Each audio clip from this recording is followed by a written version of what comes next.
या देवी सर्वभूतेषु मां ब्रह्मचारिणीरूपेण संस्थिता नमस्तस्यै नमस्तस्यै नमस्तस्यै नमो नमः। या देवी सर्वभूतेषु मां चन्द्रघण्टारूपेण संस्थिता नमस्तस्यै नमस्तस्यै नमस्तस्यै नमो नमः। आप सभी दर्शकों को चैत्र मास के चैत्र नवरात्रि की द्वितीय दिवस की ढेरों शुभकामनाएं। प्रिय दर्शकों, ये नवरात्रि का दूसरा दिन है, परंतु आज के दिन दूसरा तथा तीसरा दोनों ही नवरात्रे मनाए जाएंगे। आज के दिन आप द्वितीय तथा तृतीय स्वरूपों की पूजा करेंगे। माता के द्वितीय स्वरूप ब्रह्मचारिणी और तृतीय स्वरूप माँ चंद्रघंटा के दोनों रूपों का पूजन आपको आज ही 31 मार्च को करना होगा। कारण ये है कि इस बार तृतीया तिथि का क्षय हो गया है, घट गई है। अब क्योंकि माँ के 9 रूप हैं और नवरात्रि में 9 रूपों की पूजा के विधान है, इसीलिए आपको द्वितीया के साथ ही तृतीया स्वरूप का पूजन भी करना चाहिए। इससे संबंधित वीडियो हमने आपको समय से उपलब्ध कराया था, आशा करते हैं आपने देखा होगा।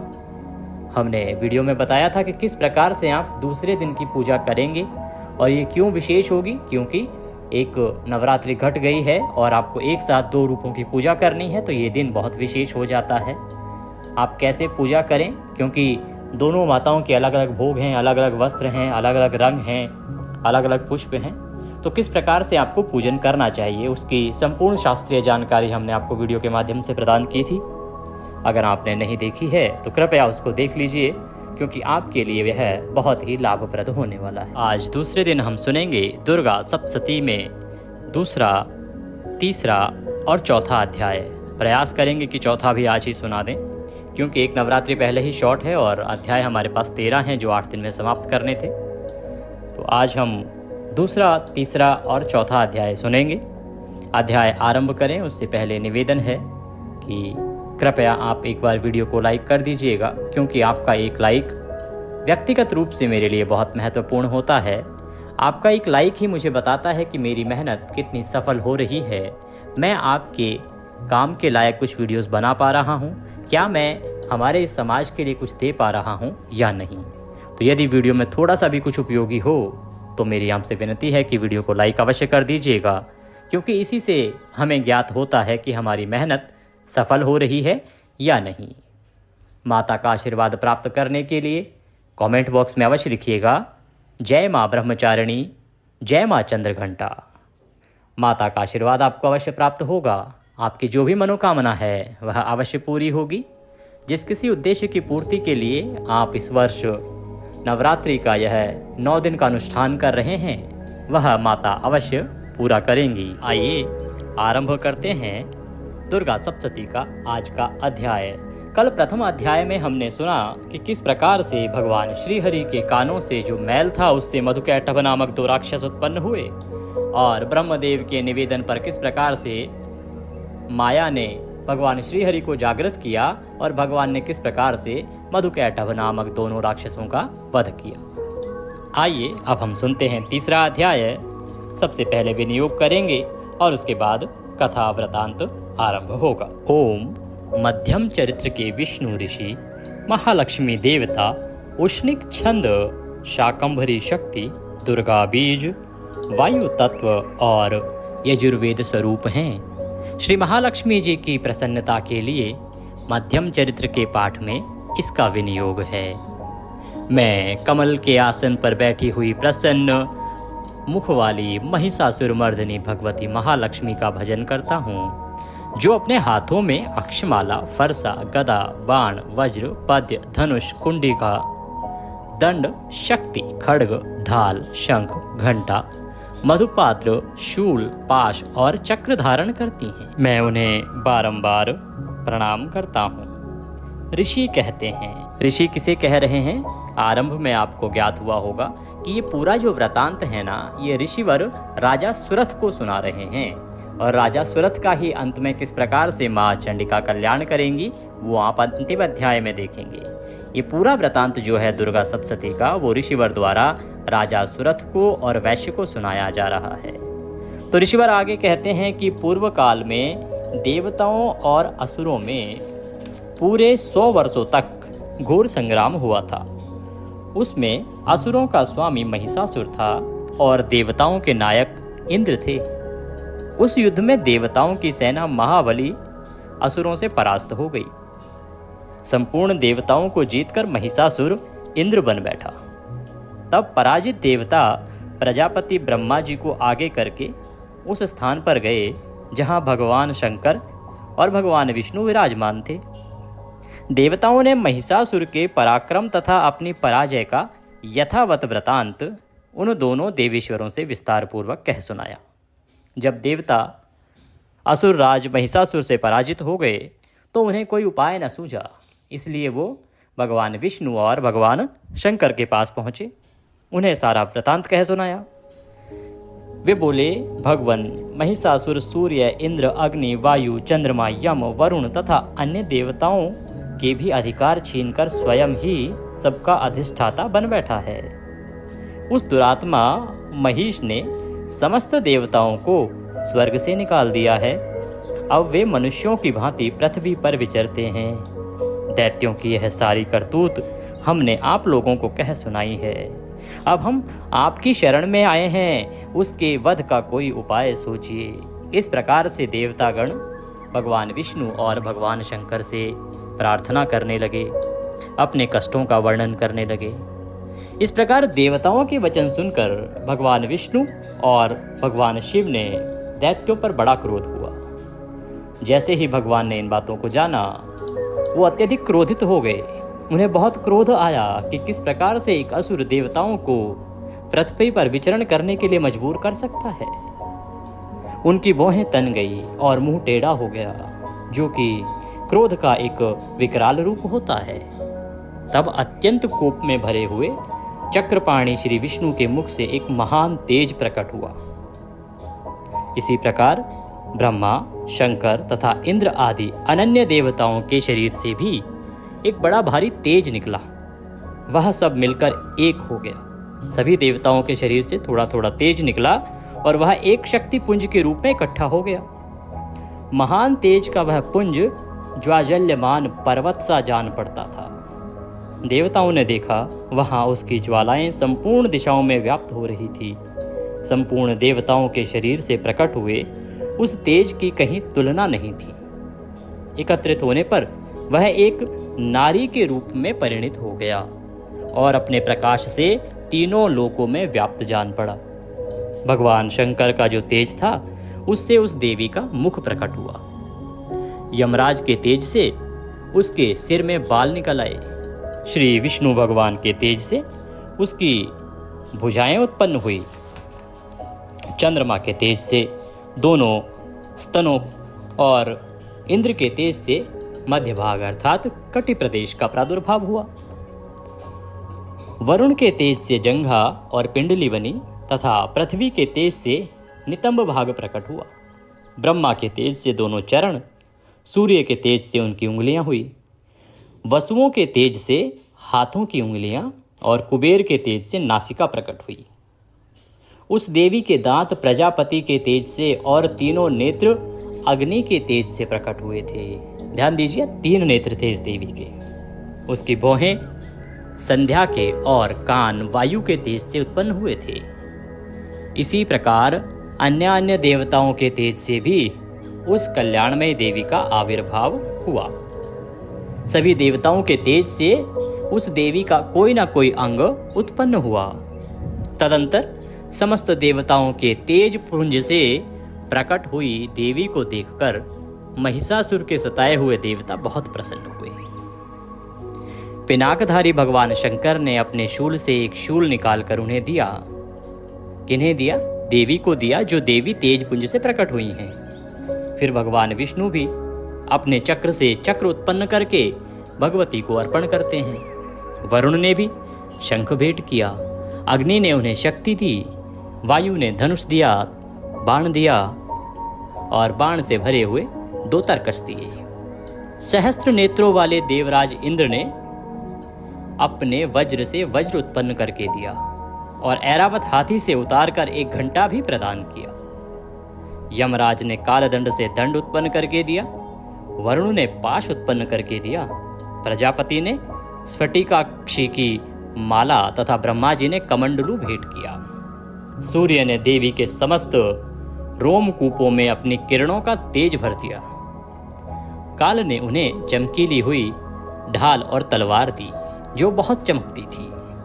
क्षीर समुद्र ने उज्ज्वल हार तथा कभी जीर्ण न होने वाले 2 दिव्य वस्त्र भेंट किए जो कभी पुराने नहीं होते थे, खराब नहीं होते थे। साथ ही उन्होंने दिव्य चूड़ामणि, 2 कुंडल, कड़े, उज्ज्वल अर्धचंद्र, सब बाहुओं के लिए केरू, दोनों चरणों के लिए निर्मल नुपुर, गले की सुंदर हंसली और सब उंगलियों में पहनने के लिए रत्नों की बनी हुई अंगूठियां भी दी। विश्वकर्मा ने उन्हें अत्यंत निर्मल फरसा भेंट किया। साथ ही अनेक प्रकार के अस्त्र और अभेद्य कवच दिए। इनके सिवा मस्तक और वक्षस्थल पर धारण करने के लिए कभी ना कुम्हलाने वाली कमलों की मालाएं दी। जलधि ने उन्हें सुंदर कमल का फूल भेंट किया। हिमालय ने सवारी के लिए सिंह तथा भांति भांति के रत्न समर्पित किए। धनाध्यक्ष कुबेर ने मधु से भरा पान पात्र दिया तथा संपूर्ण नागों के राजा शेष ने, जो इस पृथ्वी को धारण करते हैं, उन्हें बहुमूल्य मणियों से विभूषित नागहार भेंट किया। इसी प्रकार अन्य देवताओं ने भी आभूषण और अस्त्र शस्त्र देकर देवी का सम्मान किया।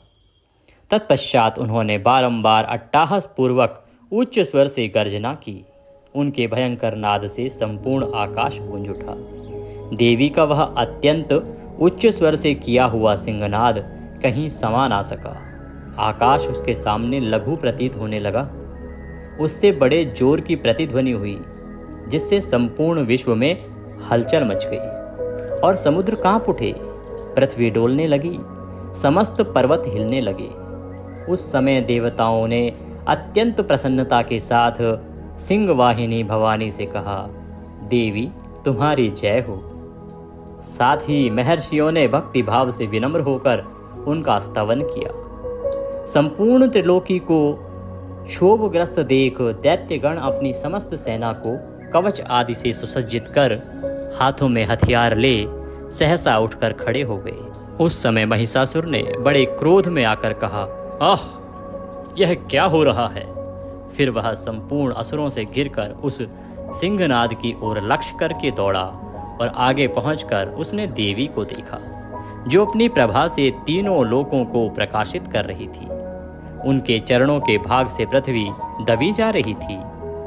माथे के मुकुट से आकाश में रेखा सी खींच रही थी तथा वे अपने धनुष की टंकार से सातों पातालों को शुद्ध किए देती थी।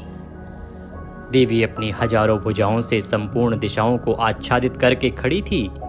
तदंतर उनके साथ दैत्यों का युद्ध छिड़ गया। नाना प्रकार के अस्त्र शस्त्रों के प्रहार से संपूर्ण दिशाएं उद्भासित होने लगी। चिक्षुर नामक महान असुर महिषासुर का सेना नायक था। वह देवी के साथ युद्ध करने लगा। अन्य दैत्यों की चतुरंगिणी सेना साथ लेकर चामर भी लड़ने लगा। 60,000 रथियों के साथ आकर उदग्र नामक महादैत्य ने लोहा लिया। 1 करोड़ रथियों के साथ लेकर महाहनु नामक दैत्य युद्ध करने लगा। जिसके रोएं तलवार के समान तीखे थे, वह असीलोमा नामक महादैत्य 5 करोड़ रथी सैनिकों के साथ युद्ध में आ डटा। 60 लाख रथियों के साथ घिरा हुआ बास्कल नामक दैत्य भी उस युद्ध भूमि में लड़ने लगा। पारिवारित नामक राक्षस हाथी सवार और घुड़सवारों के अनेक दलों तथा 1 करोड़ रथियों की सेना लेकर युद्ध लड़ने लगा। बिडाल नामक दैत्य 5 अरब रथियों से घिरकर लोहा लेने लगा। इनके अतिरिक्त और भी हजारों महादैत्य रथ, हाथी, घोड़ों की सेना साथ लेकर वहां देवी के साथ युद्ध करने लगे। स्वयं महिषासुर उस रणभूमि में कोटि कोटि सहस्र रथ, हाथी और घोड़ों की सेना से घिरा हुआ खड़ा था। वे दैत्य देवी के साथ तोमर, भिंदीपाल, शक्ति, मूसल, खड़ग, परशु और पट्टिश आदि अस्त्र शस्त्रों का प्रहार करते हुए युद्ध कर रहे थे। कुछ दैत्यों ने उन पर शक्ति का प्रहार किया, किंतु लोगों ने पाश फेंके तथा कुछ दूसरे दैत्यों ने खड्ग प्रहार करके देवी को मार डालने का उद्योग किया। देवी ने भी क्रोध में भरकर खेल खेल में ही अपने अस्त्र शस्त्रों की वर्षा करके दैत्यों के वे समस्त अस्त्र शस्त्र काट डाले। उनके मुख पर परिश्रम था, थकावट का रंच मात्र भी चिन्ह नहीं था। देवता और ऋषि उनकी स्तुति करते थे। वे भगवती परमेश्वरी दैत्यों के शरीरों पर अस्त्र शस्त्रों की वर्षा करती रही। देवी का वाहन सिंह भी क्रोध में भरकर गर्दन के बालों को हिलाता हुआ असुरों की सेना में इस प्रकार विचरने लगा, मानो वनों में दावानल फैल रहा हो। रणभूमि में दैत्यों के साथ युद्ध करती हुई अंबिका देवी ने जितने निश्वास छोड़े, वे सभी तत्काल सैकड़ों हजारों गणों के रूप में प्रकट हो गए और परशु, भिंदीपाल, खड्ग तथा पट्टिश आदि अस्त्रों द्वारा असुरों का सामना करने लगे। देवी की शक्ति से बड़े हुए वे गण असुरों का नाश करते हुए नगाड़ा और शंख आदि बाजे बजाने लगे। उस संग्राम महोत्सव में कितने ही गण मृदंग बजा रहे थे। तदंतर देवी ने त्रिशूल से, गदा से, शक्ति की वर्षा से और खड्ग आदि से सैकड़ों महादैत्यों का संहार कर डाला। कितनों को घंटे के भयंकर नाद से मूर्छित करके मार गिराया। बहुतेरे दैत्यों को पाश से बांधकर धरती पर घसीटा। कितने ही दैत्य उनकी तीखी तलवार की मार से दो दो टुकड़े हो गए। कितने ही गदा की चोट से घायल होकर धरती पर सो गए। कितने ही मूसल की मार से अत्यंत आहत होकर रक्त वमन करने लगे।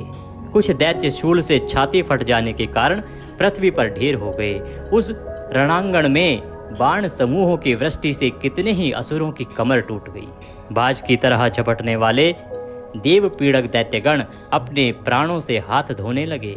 किन्हीं की बाहें छिन्न भिन्न हो गई, कितनों की गर्दनें कट गई। कितने ही दैत्यों के मस्तक कट कट कर गिरने लगे। कुछ लोगों के शरीर मध्य भाग में ही विदीर्ण हो गए। कितने ही महादैत्य जांघें कट जाने से पृथ्वी पर गिर पड़े।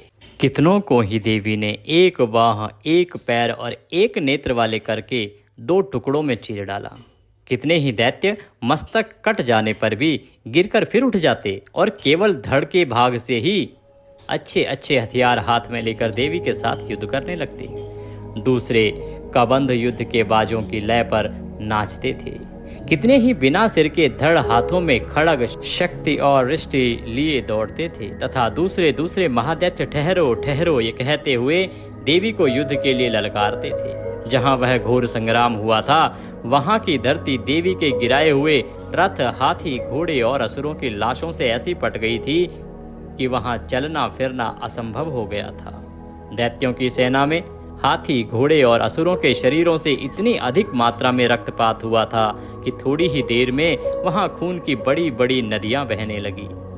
जगदम्बा ने असुरों की विशाल सेना को क्षण भर में नष्ट कर दिया, ठीक उसी तरह जैसे तृण और काठ के भारी ढेर को आग कुछ ही क्षणों में भस्म कर देती है। और वह सिंह भी गर्दन के बालों को हिला हिलाकर जोर जोर से गर्जना करता हुआ दैत्यों के शरीरों से मानो उनके प्राण चुने लेता था।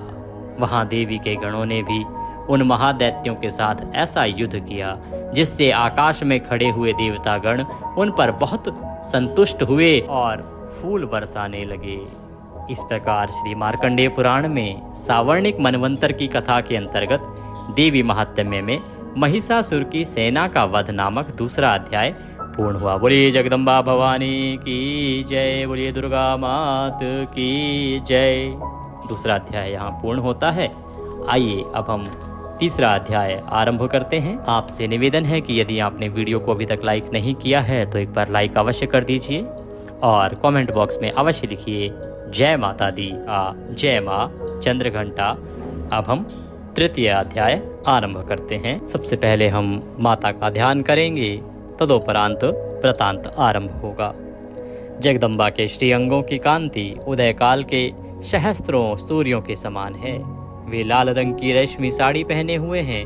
उनके गले में मुंडमाल शोभा पा रही है। दोनों स्तनों पर रक्त चंदन का लेप लगा है।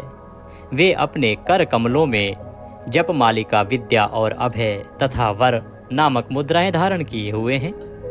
3 नेत्रों से सुशोभित मुखारविंद की बड़ी शोभा हो रही है। उनके मस्तक पर चंद्रमा के साथ ही रत्नमय मुकुट बंधा है तथा वे कमल के आसन पर विराजमान हैं। ऐसी देवी को मैं भक्तिपूर्वक प्रणाम करता हूँ। ऋषि कहते हैं कि दैत्यों की सेना को इस प्रकार तहस नहस होते देख महादैत्य सेनापति चिक्षुर क्रोध में भरकर अंबिका देवी से युद्ध करने के लिए आगे बढ़ा। वह असुर रणभूमि में देवी के ऊपर इस प्रकार बाणों की वर्षा करने लगा जैसे बादल मेरुगिरी के शिखर पर पानी की धार बरसा रहा है। तब देवी ने अपने बाणों से उसके बाण समूहों को अनायास ही काटकर उसके घोड़ों और सारथी को मार डाला। साथ ही उसके धनुष तथा अत्यंत ऊंची ध्वजा को भी तत्काल काट गिराया। धनुष कट जाने पर उसके अंगों को अपने बाणों से बींध डाला।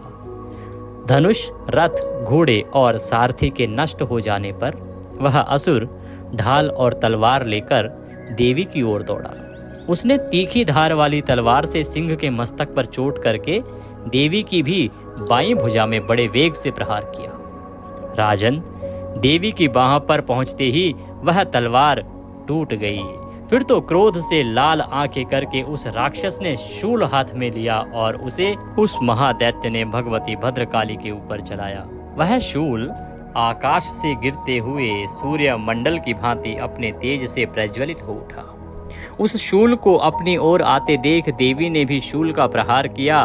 उससे राक्षस के शूल के टुकड़े टुकड़े हो गए। साथ ही महादैत्य चिक्षुर की भी धज्जियां उड़ गई। वह प्राणों से हाथ धो बैठा। महिषासुर के सेनापति उस पराक्रमी चिक्षुर के मारे जाने पर देवताओं को पीड़ा देने वाला चामर हाथी पर चढ़कर आया। उसने भी देवी के ऊपर शक्ति का प्रहार किया, किंतु जगदम्बा ने उसे अपने हुंकार से ही आहत एवं निष्प्रभ करके तत्काल पृथ्वी पर गिरा दिया। शक्ति टूट कर गिरी हुई देख चामर को बड़ा क्रोध हुआ। अब उसने शूल चलाया, किंतु देवी ने उसे भी अपने बाणों द्वारा काट डाला। इतने में ही देवी का सिंह उछलकर हाथी के मस्तक पर चढ़ बैठा और उस दैत्य के साथ खूब जोर लगाकर बाह युद्ध करने लगा। वे दोनों लड़ते लड़ते हाथी से पृथ्वी पर आ गए और अत्यंत क्रोध में भरकर एक दूसरे पर बड़े भयंकर प्रहार करते हुए लड़ने लगे। तदंतर सिंह बड़े वेग से आकाश की ओर उछला और उधर से गिरते समय उसने पंजों की मार से चामर का सिर धड़ से अलग कर दिया। इसी प्रकार उदग्र भी शिला और वृक्ष आदि की मार खाकर रणभूमि में देवी के हाथों से मारा गया तथा कराल भी दांतों, मुक्कों और थप्पड़ों की चोट से धराशायी हो गया। क्रोध में भरी हुई देवी ने गदा की चोट से उद्दत का कचूमर निकाल डाला। भिंदीपाल से वाशकल को तथा बाणों से ताम्र और अंधक को मौत के घाट उतार दिया। 3 नेत्रों वाली परमेश्वरी ने त्रिशूल से उग्राश्य, उग्रवीर्य तथा महाहनु नामक दैत्यों को मार डाला। तलवार की चोट से विडाल के मस्तक को धड़ से काट गिराया। दुर्धर और दुर्मुख इन दोनों को भी अपने बाणों से यमलोक भेज दिया। इस प्रकार अपनी सेना का संहार होता देख महिषासुर ने भैंसे का रूप धारण करके देवी के गणों को त्रास देना आरंभ कर दिया। किन्हीं को थुथुन से मारकर, किन्हीं के ऊपर खूनों का प्रहार करके, किन्हीं को पूंछ से चोट पहुंचाकर, कुछ को सींगों से विदीर्ण करके, कुछ गणों को वेग से, किन्हीं को सिंहनाद से, कुछ को चक्कर देकर और कितनों को ही निश्वास वायु के झोंके से धराशायी कर दिया। इस प्रकार गणों की सेना को गिराकर वह असुर महादेवी के सिंह को मारने के लिए झपटा। इससे जगदम्बा को बड़ा क्रोध हुआ। उधर महापराक्रमी महिषासुर भी क्रोध में भरकर धरती को खुरों से रौंदने लगा तथा अपने सिंघों से ऊंचे ऊंचे पर्वतों को उठाकर फेंकने और गरजने लगा। उसके वेग से चक्कर देने के कारण पृथ्वी शुद्ध होकर फटने लगी। उसकी पूंछ से टकराकर समुद्र सब ओर से धरती को डुबोने लगा। हिलते हुए सींगों के आघात से विदीर्ण होकर बादलों के टुकड़े टुकड़े हो गए। उसके श्वास की प्रचंड वायु के वेग से उड़े हुए सैकड़ों पर्वत आकाश से गिरने लगे। इस प्रकार क्रोध में भरे हुए उस महादैत्य को अपनी ओर आते देख चंडिका ने उसका वध करने के लिए महान क्रोध किया। उन्होंने पाश फेंककर उस महान असुर को बांध लिया। उस महासंग्राम में बंध जाने पर उसने भैंसे का रूप त्याग दिया और तत्काल सिंह के रूप में प्रकट हो गया। उस अवस्था में जगदम्बा ज्यों ही उसका मस्तक काटने के लिए उद्यत हुई, त्यों ही वह खड्गधारी पुरुष के रूप में दिखाई देने लगा। तब देवी ने तुरंत ही बाणों की वर्षा करके ढाल और तलवार के साथ उस पुरुष को भी बींध डाला। इतने में ही वह महान गर्जना करके गजराज के रूप में परिणित हो गया तथा अपनी सूंड से देवी के विशाल सिंह को खींचने और गर्जने लगा। खींचते समय देवी ने तलवार से उसकी सूंड काट डाली। तब उस महादैत्य ने पुनः भैंसे का शरीर धारण कर लिया और पहले की ही भांति चराचर प्राणियों सहित तीनों लोकों को व्याकुल करने लगा। तब क्रोध में भरी हुई जगन माता चंडिका बारंबार उत्तम मधु का पान करने और लाल आंखें करके हंसने लगी। उधर वह बल और पराक्रम के मद से उन्मत्त हुआ राक्षस गर्जने लगा और अपने सींगों से चंडिका के ऊपर पर्वतों को फेंकने लगा। उस समय देवी अपने बाणों के समूहों से उसके फेंके हुए पर्वतों को चूर्ण करती हुई बोली। बोलते समय उनका मुख मधु के मद से लाल हो रहा था और वाणी लड़खड़ा रही थी। देवी ने कहा, ओ मूढ़, मैं जब तक मधु पीती हूँ तब तक तू क्षण भर के लिए खूब गर्ज ले। मेरे हाथ से यहीं तेरी मृत्यु हो जाने पर अब शीघ्र ही देवता भी गर्जना करेंगे। ऋषि कहते हैं कि यूं कहकर देवी उछली और उस महादैत्य के ऊपर चढ़ गई। फिर अपने पैर से उसे दबाकर उन्होंने शूल से उसके कंठ में आघात किया। उनके पैर से दबा होने पर भी महिषासुर अपने मुख से अभी आधे शरीर ही वह बाहर निकलने को पाया था कि देवी ने अपने प्रभाव से उसे रोक दिया। आधा निकला होने पर भी वह महादैत्य देवी से युद्ध करने लगा। तब देवी ने बहुत बड़ी तलवार से उसका मस्तक काट गिराया। फिर तो हाहाकार करती हुई दैत्यों की सारी सेना भाग गई तथा संपूर्ण देवता अत्यंत प्रसन्न हो गए। देवताओं ने, दिव्य महर्षियों ने साथ दुर्गा देवी का स्तवन किया। गंधर्वराज गाने लगे तथा अप्सराएं नृत्य करने लगी। इस प्रकार श्री मार्कंडेय पुराण में सावर्णिक मनवंतर की कथा के अंतर्गत देवी महात्म्य में महिषासुर वध नामक तीसरा अध्याय पूर्ण हुआ। बोलिए जगदम्बा मात की जय। आज ये तीसरे अध्याय पर हम विराम देंगे। प्रयास था कि आज हम चौथा अध्याय भी करें, परंतु चौथा अध्याय करेंगे तो आपके लिए भी एक साथ इतने अध्याय सुन पाना बड़ा मुश्किल हो जाएगा, क्योंकि आधा घंटे तक तो समय निकाला जा सकता है, फिर आपको ऑफिस भी जाना होगा, बहुत से काम होते हैं और अभी हमारे पास पर्याप्त समय है।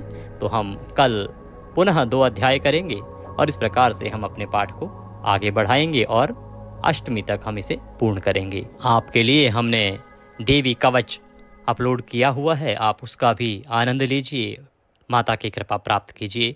माता सब पर कृपा करें। चैनल पर नए हैं तो सब्सक्राइब करते जाइएगा, जिससे कि आपको सभी शास्त्रीय जानकारियाँ, सभी शास्त्रीय पाठ और पुराणों की जानकारियाँ समय से प्राप्त होती रहें।